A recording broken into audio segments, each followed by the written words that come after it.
नमस्कार दोस्तों, के कोचिंग सेंटर में आप सभी का स्वागत है।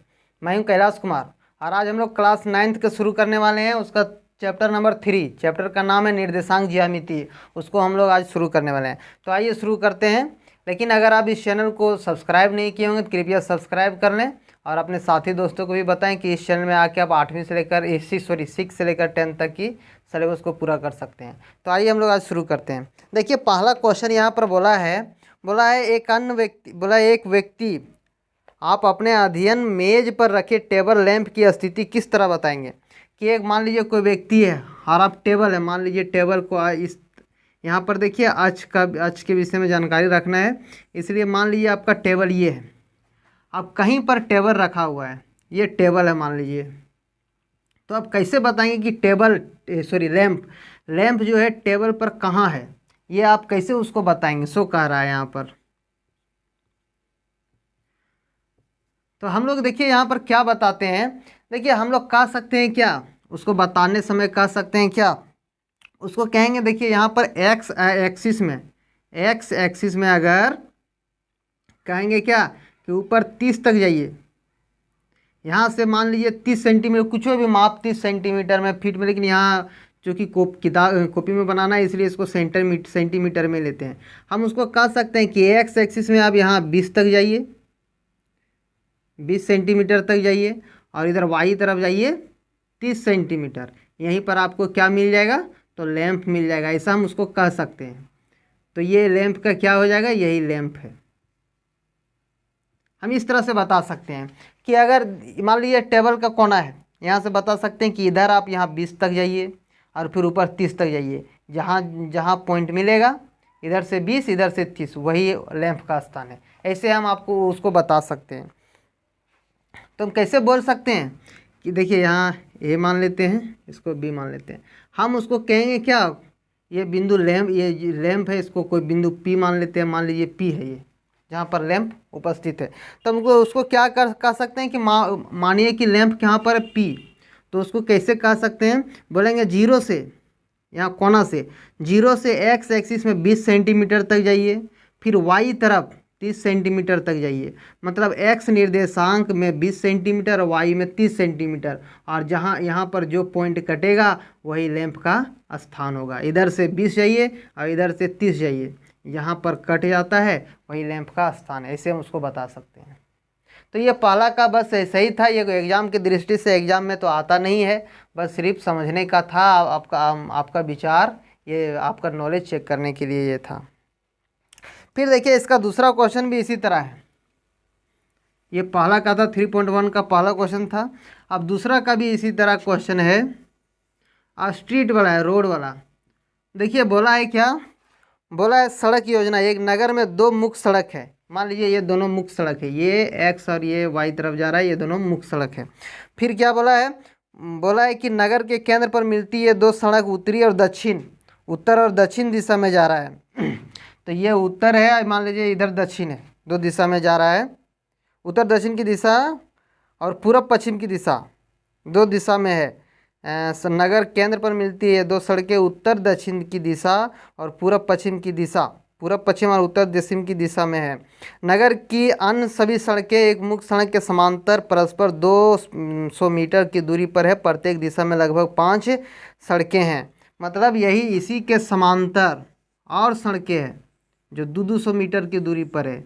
ये सब मान लेते हैं 200 मीटर की दूरी पर सारा सड़कें हैं। इस सब के जो मुख्य सड़क है उसके समांतर ये सारे सड़कें 200 मीटर की दूरी पर है। अब 200 मीटर को हम एक मान लेते हैं, 200 मीटर को 1 मान लेते हैं ताकि बनाने में आसान हो। इसलिए इसको क्या करें, जो ये बीच वाला जो गैप है सभी 200 मीटर की दूरी पर है। अब परस्पर 1 सेंटीमीटर को मानना है। यहाँ भी बोल दिया वही बात। मॉडल बनाइए, सड़कों का एक आलेख रेखाएं खींचिए, निरूपित कीजिए। अब बोला आप इसको बना के इसको एक मॉडल तैयार कीजिए और इसको एक रेखा खींचिए। तो अब फिर बोला है कितनी क्रॉस स्ट्रीटें 4 3 को माना जा सकता है। फिर बोला आपके मॉडल में एक दूसरे काटती हुई एक क्रॉस हो सकती है। एक विशेष क्रॉस स्ट्रीट दो सड़कें बनी है जिनमें एक उत्तर दक्षिण दिशा की ओर जाती है, पूर्व पश्चिम की दिशा की ओर जाती है। प्रत्येक क्रॉस स्ट्रीट निर्देशांक इस प्रकार दिया गया है कि यदि दक्षिण दिशा क्रॉसिंग करती है तब इसे हम क्रॉस स्ट्रीट 2 5 कहेंगे। इसी परंपरा से यह ज्ञात कीजिए। पहले 2 5 ज्ञात कर लेते हैं। देखिए 2 और 5। अब यहाँ पर बोला है क्या, कितनी क्रॉस स्ट्रीटों को 4 3 माना जा सकता है। 4 3 किधर है, 4 पहले जो बोलता है वो एक्स एक्सिस में, और 3 ये है, ये क्या है 4 और 3। फिर बोला है कितनी क्रॉस स्ट्रीटों को 3 4, 3 और 4 ये 3 4। तो यहाँ पर देखिए पहला क्वेश्चन है क्या, कितनी क्रॉस स्ट्रीटों को 4 3 माना जा सकता है। 4 3 मतलब चौथी लेन में एक्स एक्स में चौथी और वाई तरफ तीसरी, 4 3 को कितने स्ट्रीट को माना जा सकता है। तो इसका आंसर क्या हो जाएगा पहला का, सिर्फ एक। 4 3 कितना माना जा सकता है, केवल एक चौराहा। संदर्भ में केवल एक चौराहा होगा, चौराहा है। फिर इसका दूसरा बोला है क्या, 3 4 माना जा सकता है। 3 4 क्रॉस कितनी स्ट्रीट है, 3 4। अब देखिए 3 और 4 कितना है, तो ये भी एक ही है। 3 4 में भी के संदर्भ में एक चौराहा माना जा सकता है, सेम ऊपर वाला ही होगा। तो ये चैप्टर सिर्फ क्या था, हम लोग का दिमाग को चेक करने का था, हम लोग को सोचने के लिए ये चैप्टर दिया था। लेकिन अगर एग्ज़ाम की दृष्टि से बोलें तो इसके बाद जो है 3.2 ये 3.3 ये दोनों चैप्टर बहुत इंपॉर्टेंट है। तो आइए हम लोग 3.2 भी आज शुरू करते हैं।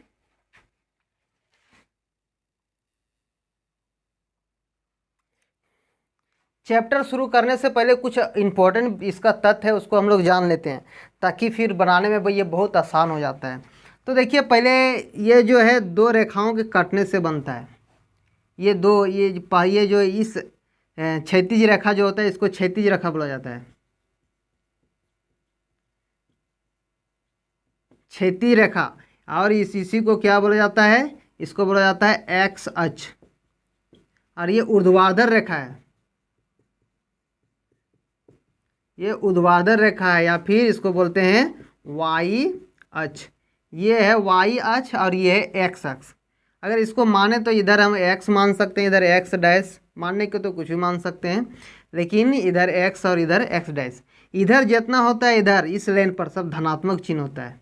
इधर जितना भी होगा धनात्मक होगा, इधर ऋणात्मक होगा। उसी तरह इधर धनात्मक होगा और इधर ऋणात्मक होगा। ये देखिए 4 डायमेंशन में है। अब ये जो है ये लाइन इसको एक्स अक्ष, जो क्षैतिज लाइन है एक्स, और ये ऊर्ध्वाधर लाइन है ये वाई अक्ष कहलाता है। और ये जो है सेंटर पॉइंट, ये होता है मूल बिंदु। ये सब बातें याद रखिएगा। तो ये इसका मान होता है तो 0 0 होता है इसका मान, मूल बिंदु।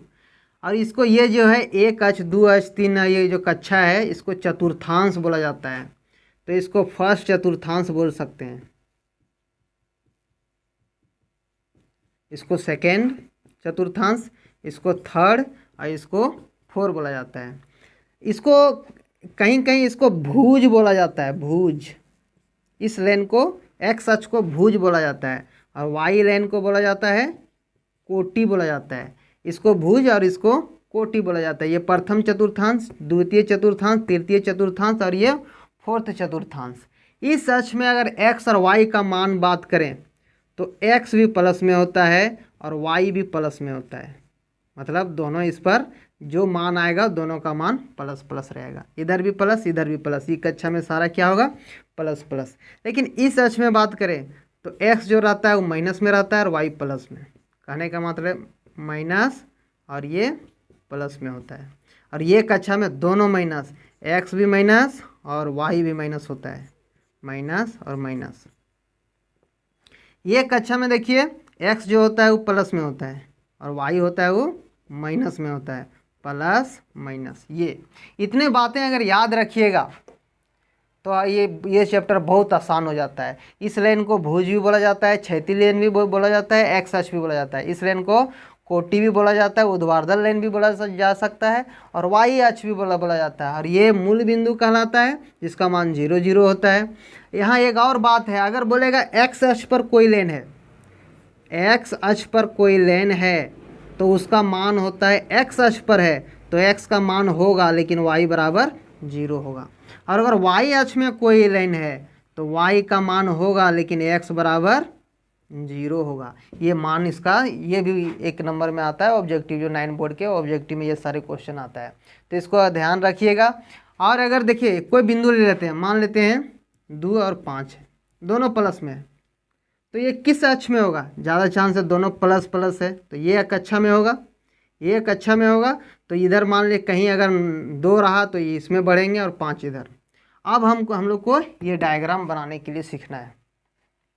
तो उम्मीद है आप इसको स्क्रीनशॉट ले लीजिएगा, और इतनी बातें अगर जान लेते हैं तो यहाँ से 2-3 तरह से क्वेश्चन बनता है। 8वीं बोर्ड या 9वीं बोर्ड के लिए यहाँ से क्वेश्चन आता है। अब हम लोग इसका 3.2 क्वेश्चन में आते हैं।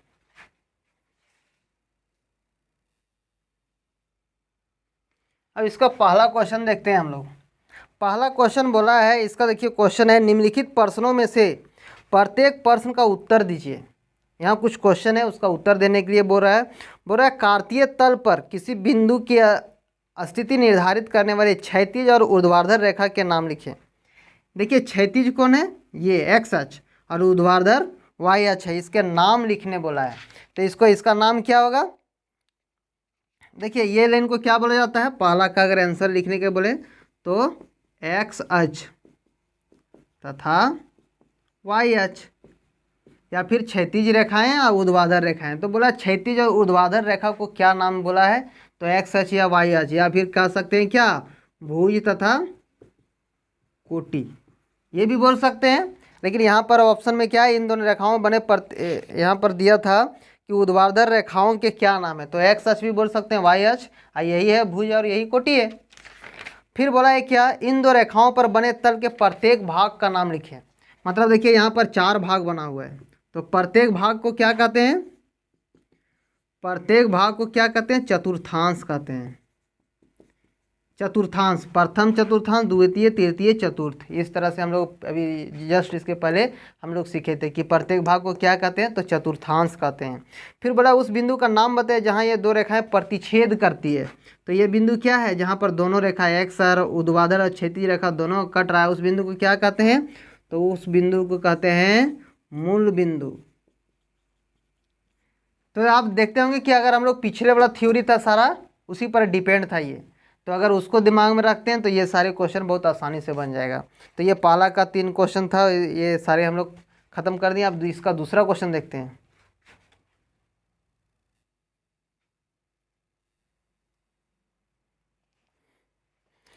तो ये दूसरा क्वेश्चन देखिए, यहाँ पर फिगर हम बनाए हैं, इसको जो डायग्राम इसका था, इसको हम लोग हल करेंगे। यहाँ बहुत सारे क्वेश्चन है, उसको पढ़ते हैं। आकृति देखकर निम्नलिखित को लिखिए। यह आकृति दिया हुआ है, अब इससे यहाँ से क्वेश्चन बहुत बनाया है। बोला है बी का निर्देशांक, सी का निर्देशांक, ये सारे पॉइंट हम लोग को लिखने के लिए बोला है। तो आइए हम लोग बारी बारी से इसको लिखते हैं। पहला क्वेश्चन बोला है, देखिए पहला बोला है क्या, बी का निर्देशांक लिखिए। बी का निर्देशांक, अब देखिए बी को हम लोग ढूंढते हैं। बी पहले लिखने का तरीका है, पहले एक्स अक्ष में जो मान रहेगा उसको लिखते हैं, फिर वाई अक्ष का मान को लिखते हैं। तो बी का निर्देशांक क्या है? बी का निर्देशांक देखिए एक्स, यहाँ एक्स तरफ कितना गया है? तो -5, और वाई तरफ गया है कितना? यहाँ नीचे लिखते हैं, यहाँ एक्स तरफ गया है -5 और वाई तरफ गया है 2। तो ये इसका आंसर हो गया। क्या है ये? बी का निर्देशांक। बी का निर्देशांक ये आंसर हो गया इसका। फिर इसका दूसरा भाग दूसरा देखते हैं। बोला है क्या? बोला सी का निर्देशांक ज्ञात कीजिए। अब पॉइंट सी को देखेंगे हम लोग। सी कहाँ पर है? यहाँ पर है। तो यहाँ पर एक्स अक्ष को पहले देखेंगे। एक्स में कितना है? 5 है, और वाई में भी 5 है, लेकिन माइनस में 5 और -5, ये दोनों हो गया इसका निर्देशांक। सी का निर्देशांक क्या हो गया? 5 और -5। तीसरा बोला है, इसका तीसरा पॉइंट बोला है क्या कि निर्देशांक -3 -5 द्वारा पहचाना गया बिंदु -3 और -5, -3 यहाँ पर जाएंगे और -5, ये जो बिंदु क्या है वो क्या है? तो ई बिंदु है। जो -3 और -5 द्वारा जो दर्शाया गया है वो बिंदु ई है। अब चौथा नंबर देखिए, चौथा नंबर बोला है क्या, चौथा नंबर बोला है निर्देशांक 2 और -4 द्वारा पहचाना गया बिंदु। 2 और -4 वो बिंदु क्या है, तो बिंदु जी है। ये बिंदु क्या है, तो जी है। फिर बोला है डी की भुज क्या है, डी को देखिए यहाँ पर डी बिंदु ये है, इसका भुज क्या है, मतलब भुज मतलब एक्स अक्ष का मान। डी में से एक्स अक्ष का मान क्या है, तो डी में एक्स अक्ष का भुज इसका क्या है, भुज है इसका 6। ये जो है क्या है, इसका बिंदु 6 और 2 है। तो सिर्फ भुज का पूछा था कि डी का भुज क्या है, तो डी का भुज क्या है, तो 6 है। डी का भुज कितना है, तो 6 है। फिर छठा क्वेश्चन देखते हैं इसका।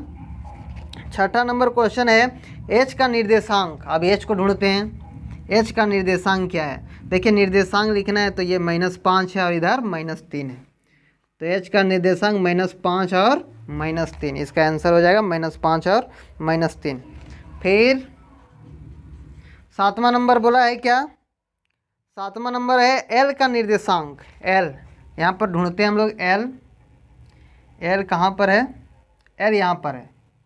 बोला है एल का निर्देशांक क्या है, तो एल का निर्देशांक क्या है, तो देखिए ये एक्स वाई अक्ष पर है, तो इसका निर्देशांक क्या होगा, एक्स बराबर बिल्कुल नहीं है, एक्स तरफ बिल्कुल नहीं गया है, तो 0 और ये 5, तो इसका निर्देशांक क्या हो गया, 0 और 5 हो गया, 0 और 5 हो गया। आठवां नंबर देखते हैं। आठवां नंबर बोला है एम का निर्देशांक। अब एम ढूंढते हैं। यहाँ देखिए ये एक्स अक्ष में सिर्फ मान है, -3 है और वाई तरफ बिल्कुल भी नहीं है, तो क्या हो गया, -3 और 0।